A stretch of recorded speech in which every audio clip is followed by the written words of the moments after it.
Hello and welcome to Study IQ.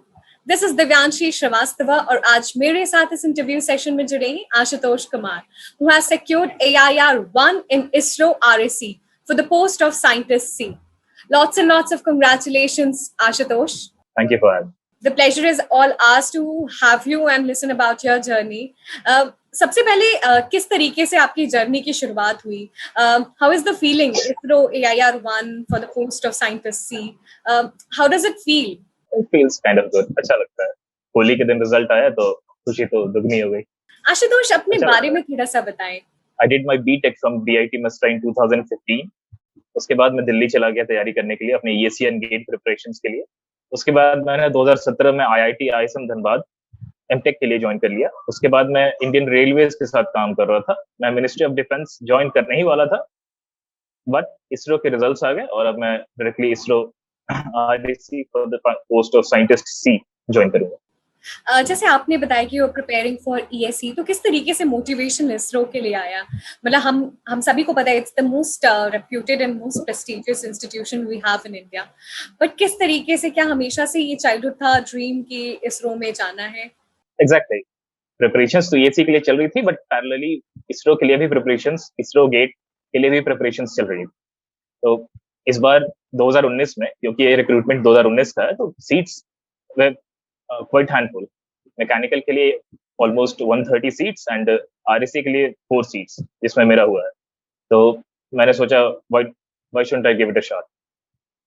तो मैंने जब नोटिफिकेशन आया तो इसके लिए डेडिकेटेडली प्रिपरेशंस एक डेढ़ महीने इसके लिए प्रिपेयर किया और फाइनली इसरो RSC पर सिलेक्टेड हूँ और मैकेनिकल का इंटरव्यू मेरा 21 अप्रैल को. क्या क्रिटिकल पॉइंट्स आपकी जर्नी में रहे Ashutosh? You clear this examination. Exactly. तो मैं गेट 2015 से क्योंकि तैयारी कर रहा हूँ, तो गेट दे रहा था. रैंक तो ठीक ठाक ही आ रही थी, बट एग्जैक्टली क्योंकि मैं अनरिजर्व कैटेगरी से हूँ, तो एग्जैक्टली PSU वाली रैंक नहीं आ रही. उसके बाद क्योंकि मेरा घर धनबाद में ही है, तो मैंने सोचा कि अब बगल में ही IIT है तो उसको ज्वाइन कर लिया जाए. भरा तो मैंने बहुत जगह था, बट कॉल भी बहुत जगह से आया था, मगर फाइनली मैंने IIT ISM भी क्यों चूज किया, क्योंकि दिल्ली में रह के खाना तो बहुत ही बुरा था. उसके बाद माँ के हाथ का ही खाना खाना था 30 कुछ दिनों के लिए, तो मैंने IIT ISM धनबाद ज्वाइन किया. उसके बाद वहाँ मैं अपने प्रिपरेशंस को मैंने कंटिन्यू किया और फाइनली अभी तो इसरो साइंटिस्ट बन गया हूँ और मे भी आगे ESE भी क्लियर हो जाए. आशुतोष, हम आपसे जानना चाहते हैं एग्जामिनेशन पैटर्न क्या है, थोड़ा से इस पैटर्न को हमारे व्यूअर्स को बताएं.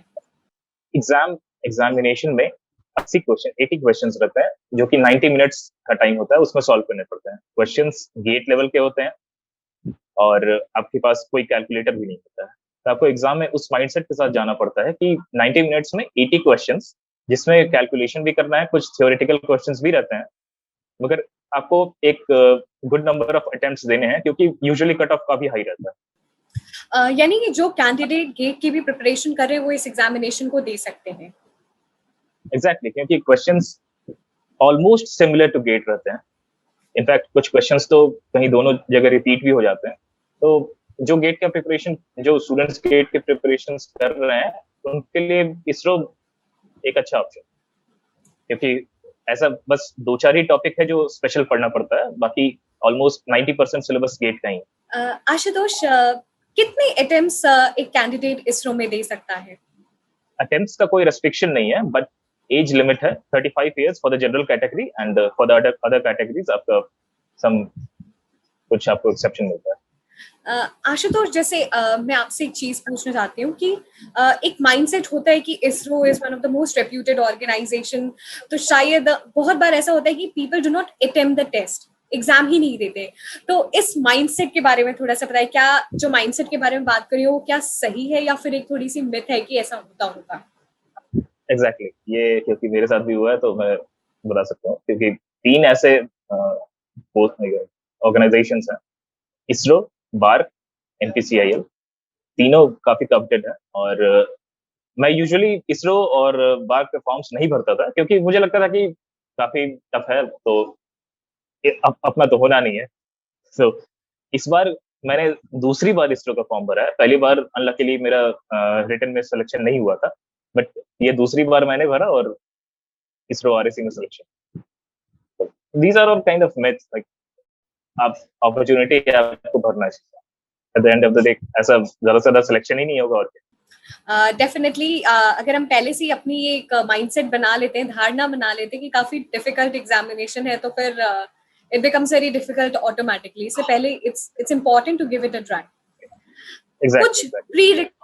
प्री रिक्वेसाइट रिक्वायरमेंट्स होती हैं इस एग्जामिनेशन में बैठने के लिए? क्या मिनिमम क्वालिफिकेशन है? ग्रेजुएट होना चाहिए या पोस्ट ग्रेजुएट? इस स्पेसिफिकली इस पोस्ट के लिए अगर बात करूं तो इसरो आरएसी में आपके बीटेक में एक सिलेबस आरएसी होना चाहिए आपके करिकुलम में। आपका सीजीपीए 6.84 मिनिमम होना चाहिए और 65% जिस तरह से आपका यूनिवर्सिटी उसे डिफाइन करता है। बस ये दो कंडीशंस है। आशुतोष, हमने थोड़े टाइम पहले एग्जामिनेशन पैटर्न की तो बात कर ली थी, अब हम कॉम्प्रिहेंसिवली बात करते हैं। किस तरीके से आपने इस क्या स्ट्रैटेजी बना के आप चले थे इस एग्जामिनेशन में, पूरी जर्नी में, क्योंकि आप ईएससी की भी तैयारी कर रहे थे? एग्जैक्टली जब इसरो का फॉर्म आया, जो फॉर्म सीट्स नंबर डिक्लेयर हुए, तो उसके बाद मैंने एक माइंडसेट बना लिया कि हाँ ईएससी की प्रिपरेशन तो चल ही रही है, इसके साथ साथ मुझे इसरो के भी प्रिपरेशन करने हैं। तो क्योंकि इसरो इसरो का मेरे पास प्रीवियस ईयर का क्वेश्चन था, गेट का प्रीवियस ईयर का क्वेश्चन था, ऑलरेडी टेस्ट सीरीज में दे ही रहा था। तो स्पेसिफिकली मैंने उस पोर्शन पे फोकस किया जो इसरो ज्यादा टारगेट करता है। मैंने गेट के प्रीवियस ईयर्स सॉल्व किए, इसरो के प्रीवियस ईयर्स देखे, उसके बाद कुछ टेस्ट सीरीज मैंने लगाए और फाइनली जाके एग्जाम दिया। आशुतोष, ये बहुत ही एविडेंट फैक्ट है कि जो ईएससी यानी कि इंजीनियरिंग सर्विसेज का एग्जामिनेशन पैटर्न या लेवल ऑफ क्वेश्चंस है, वो गेट से तो हाई लेवल के होते हैं। तो क्या जो एस्पिरेंट्स ईएससी की प्रिपरेशन Exactly. करते हैं और इस एग्जामिनेशन को अटेम्प्ट देते हैं, उनके लिए एडवांटेज है? बिल्कुल बिल्कुल एडवांटेज है, क्योंकि आप ईएससी और गेट के सिलेबस को साइड बाय साइड देखें तो ईएससी का सिलेबस ऑलमोस्ट 2 टाइम्स है ऑफ गेट। और जितने सब्जेक्ट्स ईएससी में है, अगर आपका उतने पर कमांड है तो आपको इसरो के लिए या गेट के लिए कुछ एक्स्ट्रा पढ़ने की जरूरत है, क्योंकि ऑलरेडी आप काफी एक वास्ट सिलेबस को कवर करके ही रखे हैं। उस पर अगर आपका होल्ड है तो आप इनफैक्ट इंडिया में जितने भी एग्जाम्स होते हैं उन सबको आप क्रैक कर सकते हैं। बट जो एस्पिरेंट्स गेट की तैयारी कर रहे हैं, उन क्या उनके लिए कुछ डिसएडवांटेज हो सकता है? क्योंकि ऑलरेडी ऐसे एस्पिरेंट्स अपेयर होते हैं इस एग्जामिनेशन में जो उसके हाई लेवल एग्जामिनेशन की प्रिपरेशन कर रहे होते हैं। एग्जैक्ट अगर आपके पास हाई लेवल प्रिपरेशन की उतना अगर आपका टेक्निकल पर ग्रास्प है तो आपके लिए बेटर है, क्योंकि नंबर ऑफ अपॉर्चुनिटीज आपके लिए ज्यादा खुल जाती हैं।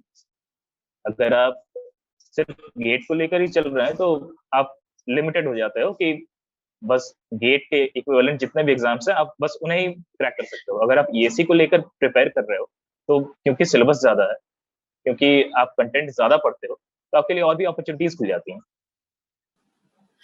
आशुतोष, आप पोस्ट ग्रेजुएट हैं, आपने एमटेक कर रखा है, तो आपने किस तरीके से अलग अलग सेक्शंस की तैयारी की? जैसे 80 टेक क्वेश्चंस आते हैं, तो किस तरीके से की आपने तैयारी? इसरो में क्या होता है कि एग्जैक्टली जो गेट सिलेबस है वो तो आता ही है। कुछ जैसे गेट में इंग्लिश है, फिर कुछ क्वांटिटेटिव एप्टीट्यूड है, वो इसरो में नहीं आता है। तो जो गेट की तैयारी कर रहे हैं उनके लिए तो इसरो देना आसान है, ऐसा कोई इशू नहीं है। तो ऐसे जो ईएससी या गेट की तैयारी कर रहे हैं उसके लिए इसरो आप इजीली क्वेश्चंस को सॉल्व कर सकते हो। ऐसा कोई स्पेशल आपको इसरो के लिए तैयारी करने की जरूरत नहीं। अलग अलग सेक्शंस को किस तरीके से आपने टैकल किया? अलग अलग सेक्शंस, जैसे इसरो में ऐसा एज एन एग्जाम अलग अलग सेक्शंस नहीं होते हैं, वो ईएससी में होता है। पेपर 1 पेपर 2 वो ईएससी का पैटर्न है। पेपर 1 में मोस्टली थर्मल सेक्शंस होते हैं और पेपर 2 में सॉम टर्म जो भी है वो होता है। तो इसरो में एज अ होल आपका पूरा पेपर आता है, तो आपको एज अ होल ही मैकेनिकल सिलेबस को देखना पड़ता है, जैसे हम गेट में देखते हैं।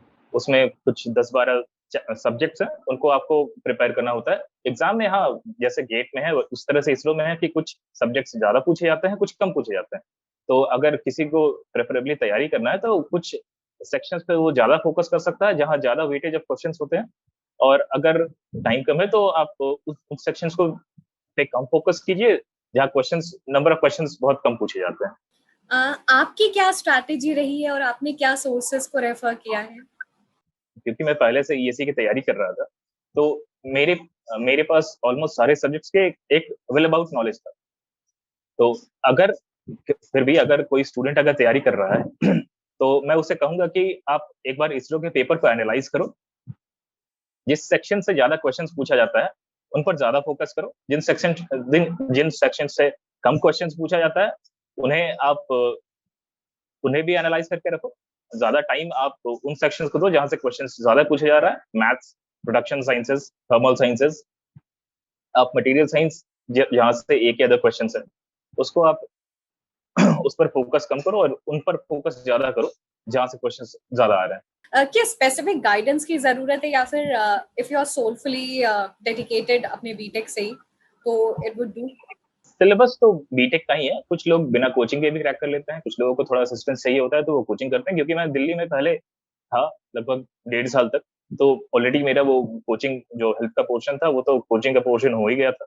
तो ऐसा कोई स्पेशल मुझे इसके लिए कोई ऐसा जरूरत नहीं पड़ा क्योंकि ऑलरेडी मैं कोचिंग कर बैठा था। तो यानी कि जिस तरीके से आपने बताया कि बीटेक का ही सिलेबस होता है and if you are dedicatedly preparing और फोकस्ड है तो आप प्रिपेयर कर सकते हैं, you can give it in one shot. मेरे ऐसे कुछ दोस्त हैं जो कॉलेज बाद ही गेट क्रैक करके पीएसयूज में चले गए। तो ऐसा जरूरी नहीं है कि आपको कोचिंग करना ही है। अगर आप खुद से कर रहे हो तो वेल एंड गुड। अगर आपको हेल्प चाहिए तो कोचिंग कर लीजिए और फाइनली आपको तो सिलेक्शन लेना। कितना रोल हो जाता है टेस्ट सीरीज का? टेस्ट सीरीज का बहुत बड़ा रोल है। अगर आप यूं ही पढ़ रहे हो तो आपको पता नहीं है कि आप कहाँ गलती कर रहे हो, आपकी ओवरऑल स्टैंडिंग क्या है। आप क्वेश्चंस बना रहे हो तो क्वेश्चन किस तरह से सॉल्व कर रहे हो, आपका अटेम्प्ट कैसा है। आप क्वेश्चन बनाकर गलती कर रहे हो तो उन गलतियों से सीख रहे हो या नहीं सीख रहे हो। इन सब चीजों का बहुत बड़ा फर्क पड़ता है। अगर आप टेस्ट सीरीज दे रहे हो, अपने कॉन्सेप्ट्स को एनालाइज कर रहे हो, अपनी गलतियों से सीख रहे हो, तो आपका लेवल बढ़ता है। अगर आप टेस्ट सीरीज नहीं दे रहे हो तो आपका लेवल बढ़ता नहीं है। आप चाहे कितना ही पढ़ लो आपका लेवल वहीं का वहीं रह जाएगा। क्योंकि ये एग्जाम क्योंकि नेगेटिव मार्किंग है तो आपको गलतियां भी कम करनी है, क्वेश्चंस अटेम्प्ट भी ज्यादा करने हैं, और क्योंकि कट ऑफ भी काफी हाई रहता है तो आपको दोनों का बैलेंस बना के चलना है। एनालिसिस पार्ट बहुत इंपॉर्टेंट हो जाती है, राइट? Exactly exactly. एक राइट माइंडसेट क्या होना चाहिए when you appear for this examination? वो बहुत जरूरी है अपने आप को रेडी रखना है इस एग्जामिनेशन को, क्योंकि ऑलरेडी एक प्रेशर रहता है कि इट्स इसरो। वेल हाँ, एक प्रेशर तो रहता है क्योंकि आप काफी प्रेस्टिजियस ऑर्गेनाइजेशन के एग्जाम और पोस्ट के लिए अपेयर कर रहे हो। आप अगर डेडिकेटेडली इसरो के लिए तैयारी कर रहे हो तो मैं कहूंगा कि आप प्रॉपरली अपने गेट के सिलेबस को कवर करो। एक किसी भी प्रेस्टिजियस कोचिंग का आप टेस्ट सीरीज ज्वाइन कर लो। उस टेस्ट सीरीज को पूरा देना है। लाइक 60-70 टेस्ट रहते हैं, पूरा देना है, उसको सॉल्व करना है, एनालाइज करना है अपने गलती है कहाँ की। उसके बाद फाइनली आप जाकर इस एग्जाम में अपेयर। टेस्ट सीरीज काफी सारा पैटर्न एक डेवलप कर देती है कि जब हम एग्जामिनेशन हॉल में जाते हैं तो किस तरीके से अपने पेपर को अप्रोच करना है और कैसे क्वेश्चंस को अटेम्प्ट करना है। एग्जैक्टली क्योंकि नंबर ऑफ क्वेश्चंस इसमें ज्यादा है, टाइम कम है, तो आपको एक टाइम लिमिट का भी ख्याल रखना पड़ता है। यूजुअली क्या होता है कि हमारा आदत होता है गेट के लिए सॉल्व करते करते कैलकुलेटर का आदत हो जाता है, आप बिना कैलकुलेटर के कैलकुलेशन कर नहीं पाते हैं। तो इन सब चीजों का आपको ध्यान रखना पड़ता है। किसी क्वेश्चन से इमोशनली अटैच नहीं होना है क्योंकि ये तो मैं कल पढ़ के आया हूँ तो इसको सॉल्व करना ही करना है, ऐसा नहीं करना है। अगर 30 सेकेंड्स में आप क्वेश्चन निकाल पा रहे हैं तो वेल एंड गुड, वरना फिर आप आगे बढ़ जाइए। कई बार ऐसे होता है कि when you are preparing for this examination तो कुछ सेक्शंस ऐसे होते हैं, बहुत स्ट्रॉन्ग पोर्शन होते हैं, तो एक टाइम के बाद लगता है कि ये तो मुझे बहुत अच्छी तरीके से आता है, मैं इसे नहीं अटेम्प्ट करता हूँ। तो ये माइंडसेट से किस तरीके से लड़े? इसके लिए कहूंगा कि आप पूरा सिलेबस पढ़ लें, फिर आपका इमोशनल अटैचमेंट पूरे सिलेबस से हो जाएगा। तब ऐसा होगा कि आप एक क्वेश्चन देखोगे तो अगला अगला भी देखोगे तो आपको लगेगा कि अच्छा ये भी मैंने पढ़ा हुआ है। उसके अगला भी देखोगे तो लगेगा ये भी मैंने पढ़ा हुआ है। ये तो बात हमने कर ली है रिटन एग्जामिनेशन की। हम स्टार्टिंग से ये बात करें कि जो इसरो का पैटर्न है जिस वो और गेट के पैटर्न में बहुत ज्यादा डिफरेंस नहीं होता है। Anybody who is preparing for GATE वो आसानी से क्रैक कर सकते हैं अगर थोड़ा सा भी इस पैटर्न को फॉलो करते हैं।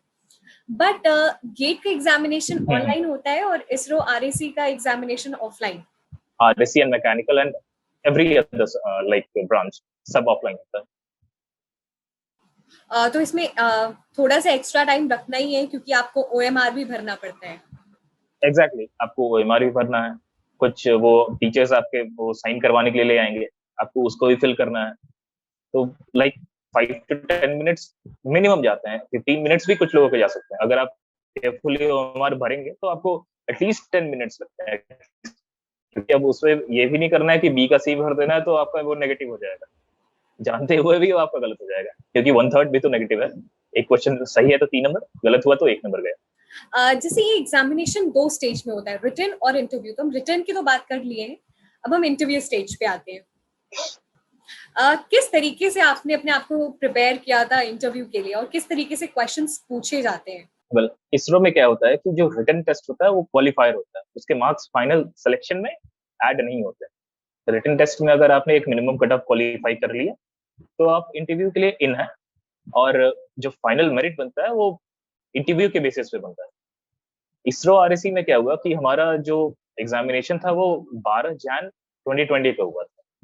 Result anywhere around mid Feb आ गया था, और उसके बाद एक टेंटेटिव इंटरव्यू का डेट था वो अप्रैल में अनाउंस हुआ।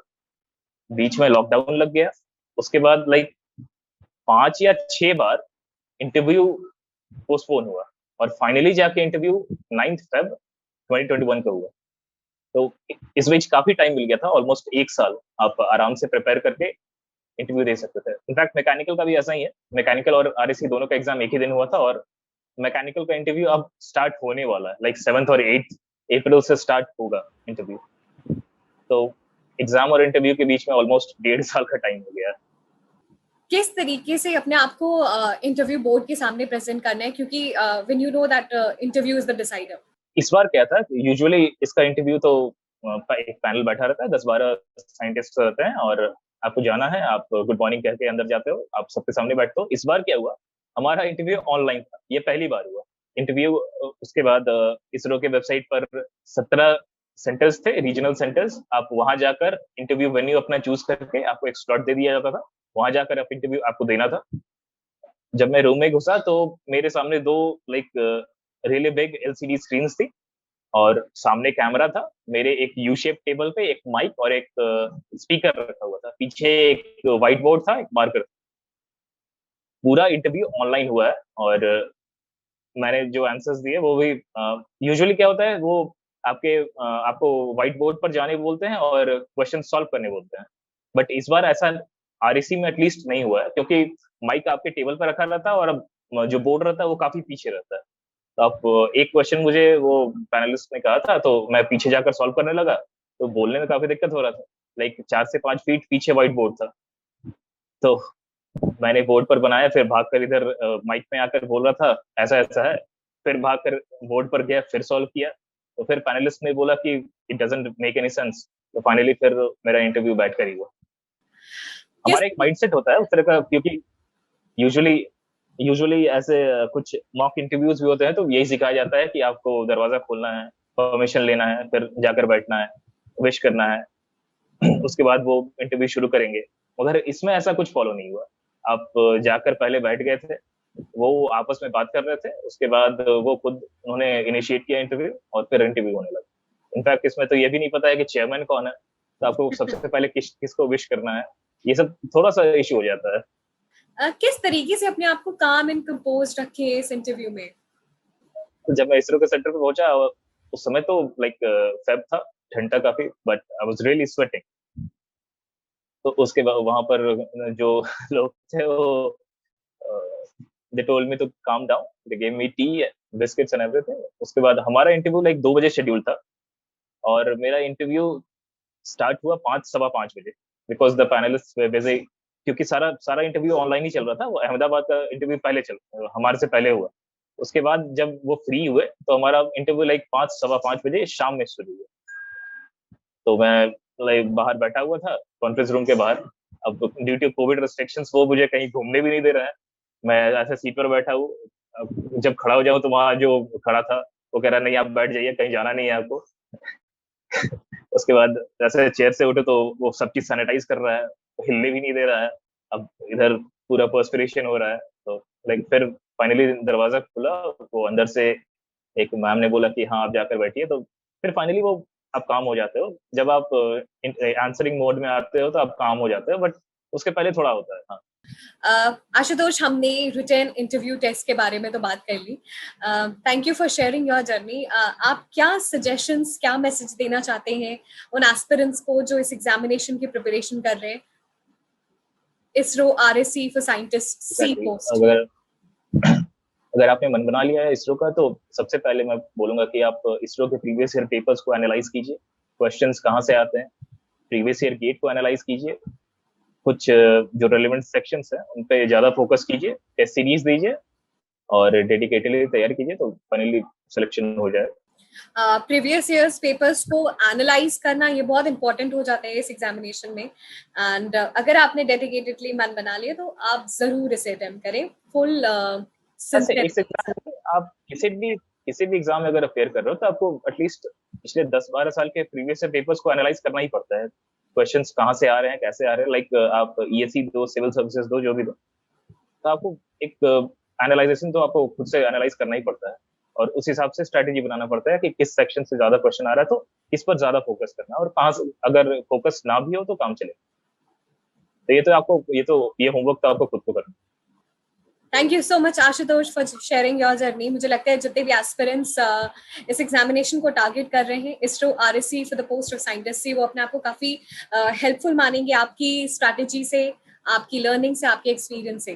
Thank you so much once again for joining with us, and study IQ की टीम से की तरफ से आपको ढेर सारी शुभकामनाएं। Thank you so much. Thank you.